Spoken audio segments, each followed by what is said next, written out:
Hola, Sazoneros. So we just got off of the train of the end of the world, the Tren del Fin del Mundo here in Ushuaia. So it was so cool. We're here literally at the end of the world. This is the southernmost city in the whole world. There's a couple little islands and towns south of us before you hit Antarctica, but in terms of cities, this is it. And so we're in Tierra del Fuego, which is a little triangle-shaped island south of Argentina. And we took the train. It was great. So we did the premium package, which I highly recommend. It was a little more expensive, but it came with dinner. It came with 2 drinks. I had hot chocolate and champagne, my 2 favorites. And it came with little boxes of chocolates and all these little special extra touches and a picture for us to take home. So we were able to commemorate this. The views were amazing. There were just horses, there were animals everywhere.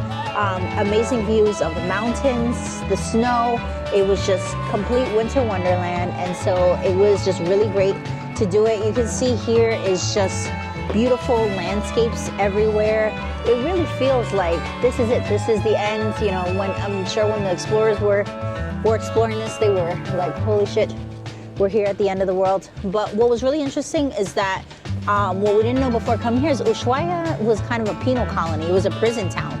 So you see a lot of, in the gift shop and around here, and then with the pictures is a lot of like prison stuff of prisoners actually built this railroad, and the train was built to take the prisoners from the from the prison into the town to be able to work.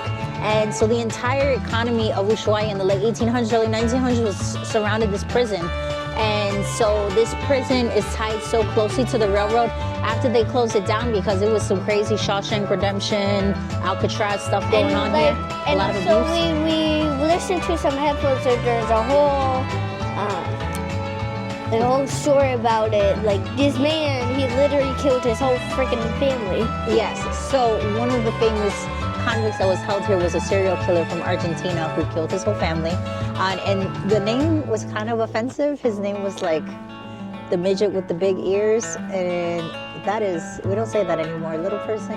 I don't know, we'll have to look that up because the name sounded very offensive in Spanish. Oh my God. But, so they had some of the most hardened criminals in South America held here. This was like the Capone, this was the Alcatraz of South America at the time. So if you were a really bad criminal, they just shipped you off to the end of the world and to never be seen again. Because once you got here, you were not leaving. They said that they didn't need to have like gates and perimeters around the prison because the geography makes it impossible to escape.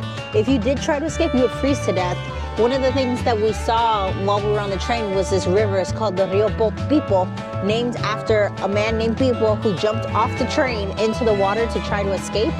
And they found his body frozen 3 days later next to the river. So they named the river after him. I'm like, wow. That's crazy. So, yeah, so he killed himself. Well, he didn't mean to kill himself, but he died. And they named the river after him. So this used to be a really inhospitable. I mean, it's still kind of inhospitable, but now we have heating and like indoors. And there was another man who literally killed 2 officers with a bomb. That too, yeah. There was a political criminal who killed a lot of people with a bomb back in those times, and he was held at this prison. And so it's really cool to just see this part of history. I didn't really realize why was there all the prison iconography and all the gift shops, a lot of prison things and striped shirts and a lot of that going on. And now we see it's because the city was tied to that prison. Most of the people that were living in the town were working in the prison. There were as many people in the prison, about 500-600, as there were living in Ushuaia at the time in the early 1900s. So this entire city was built around this prison. So once it closed down, they needed something else to do with the train, and that's when they turned it into a tourist attraction. And that's what we got to ride. We got to ride, they said, the last few kilometers of the train that they used to ride from the prison, which was really beautiful. And also we learned something, this country's kind of like Pocahontas. Oh, God. It's not time. Okay, so she's talking about genocide. We're talking about genocide and the indigenous peoples that were said, if there were people that were living here before the Europeans got here, where are all those people now? And so we had a little history lesson about genocide. And I think this is a replica of the original locomotive that they used to use for the train. And something interesting that we learned about the train the other day. Oh yeah, this is the first kind that they had. And then this, I think, was the second type. They said it was like 1827, and I think this was like 1893, or mid or late 1800s for the second one. But they used to shovel coal and wood in here. But what was really dangerous in that time was all the buildings were made out of wood. So the train, sparks from the train used to catch houses on fire. So that used to be a huge issue here with fires up until they started making the houses and the buildings out of concrete and bricks and things like that. Go ahead. And earlier today we were taking an Uber. There was actually a fire nearby. There's a house on fire. We saw it. We did see a house on fire today. So yeah, as soon as we came out this morning, our Uber, we saw smoke rising up. There was a house on fire.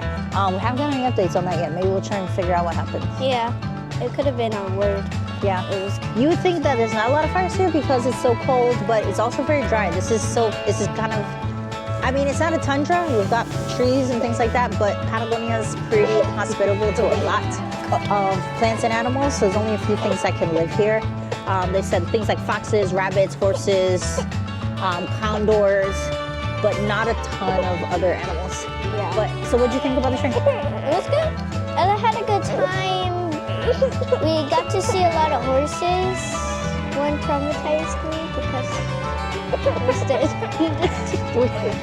One of the horses was dead. And Donatella, she was feeling pretty cranky, so she laid down for a nap, and now she's waking up. So,